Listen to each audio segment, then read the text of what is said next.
जाने रामायण के कुछ ऐसे श्राप जिसने पलट दी थी रामायण की कहानी। इन शक्तियों द्वारा भगवान हनुमान का आकार आकाश को छूने लगा और वे उड़कर लंका की ओर रवाना हो गए। पहले किसी की भक्ति से प्रसन्न होकर देवताओं या ऋषि मुनियों द्वारा मनुष्य को वरदान दिया जाता था। क्रोधित होने पर श्राप देने जैसी प्रथा भी इसी समाज का हिस्सा थी। ये सभी तथ्य रोचक जानकारी से भरपूर हैं, लेकिन क्या आप जानते हैं कि रामायण और महाभारत युग ऐसे दो युग हैं जिनमें विस्तृत मात्रा में वर एवं शाप संबंधित कथाएं मौजूद हैं। आज हम जानेंगे रामायण के श्राप से जुड़ी कहानी। महर्षि वाल्मीकि द्वारा लिखी गई रामायण के अनुसार राजा दशरथ जब युवावस्था में थे तो उन्हें शब्द भेदी बाण विद्या का ज्ञान प्राप्त था। यह एक ऐसी विद्या थी जिसकी मदद से बंद आंखों से भी केवल एक आवाज सुनने से सही निशाने पर बाण चलाया जा सकता था। इस विद्या का प्रयोग राजा दशरथ द्वारा जंगल में जानवरों के शिकार के लिए किया जाता था। एक दिन वे शिकार के मकसद से ही जंगल में गए। उस दिन भारी वर्षा हो रही थी। वे सरयू नदी के निकट पहुंचे और तभी उन्हें एक हाथी के पानी पीने की आवाज सुनाई दी। उन्होंने अपने शब्दभेदी ज्ञान से उस दिशा में तीर छोड़ा, लेकिन अगले ही पल किसी मनुष्य के दर्द से चिल्लाने की आवाज सुनाई दी। यह आवाज सुनते ही राजा दशरथ उस दिशा में तेजी से दौड़े और वहां जाकर उन्होंने खून से लथपथ एक युवक को नदी के किनारे दर्द से तड़पते हुए पाया। दरअसल दशरथ द्वारा चलाया गया बाण उस युवक को लगा था जिसका नाम श्रवण था। उसने जैसे ही राजा को देखा तो वह बोला, तुम एक राजकुमार हो, फिर भी तुमने एक जानवर की तरह मेरा शिकार किया। मैंने ऐसा क्या अपराध किया था? मैं तो केवल अपने नेत्रहीन एवं वृद्ध माता पिता के लिए पानी लेने आया था। उनका मेरे बिना और कोई सहारा नहीं है और तुमने मुझे ही मार दिया। जाओ, अब मेरे माता पिता को तुम ही मेरे मरने की खबर सुनाओ। ये सुन राजा दशरथ उस स्थान पर पहुंचे जहां श्रवण के माता पिता अपने पुत्र का इंतजार कर रहे थे। कुछ हिम्मत एकत्रित कर उन्होंने श्रवण की मृत्यु की खबर उन्हें सुनाई।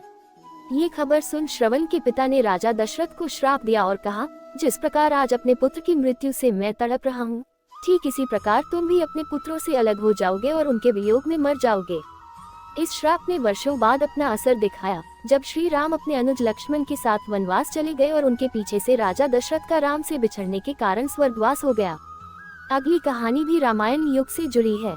श्री राम, जिन्हें भगवान विष्णु का 7वां अवतार माना जाता है, उन्हें एक अप्सरा द्वारा श्राप दिया गया था। वह अप्सरा वाली वानर की पत्नी थी। ये तब की बात है जब सुग्रीव वानर, जो कि श्री राम के प्रिय मित्र थे, उन्होंने भगवान राम से मदद मांगी। सुग्रीव और वाली के बीच युद्ध हुआ जिसमें भगवान राम के बाण द्वारा वाली की मृत्यु हो गई। वाली को मरा हुआ देख उसकी पत्नी तारा ने श्री राम को कोसा और उन्हें एक श्राप दिया। श्राप के अनुसार भगवान राम अपनी पत्नी सीता को पाने के बाद जल्द ही खो देंगे। उसने ये भी कहा कि अगले जन्म में उनकी मृत्यु उसी के पति द्वारा हो जाएगी। अगले जन्म में भगवान विष्णु ने श्री कृष्ण के रूप में जन्म लिया था और उनके इस अवतार का अंत एक शिकारी, जो कि वाली का ही रूप था, द्वारा किया गया था। अगली कथा भगवान श्री राम के परम भक्त हनुमान के जीवन की है, जब वे बालावस्था में थे।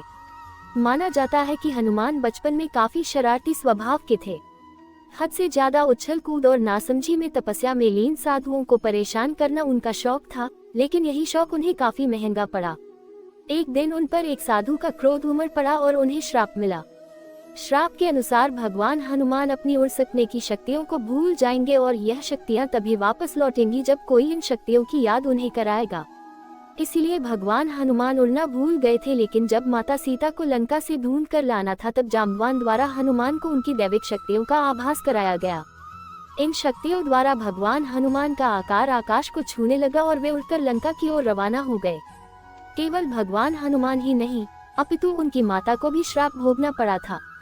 मान्यता है कि अंजना, जो कि भगवान हनुमान की माता थी और एक मादा वानर भी थी, लेकिन पौराणिक कथा के अनुसार वे एक अप्सरा थी। उनका अप्सरा से वानर बन जाने का कारण कुछ और नहीं बल्कि एक श्राप का असर था।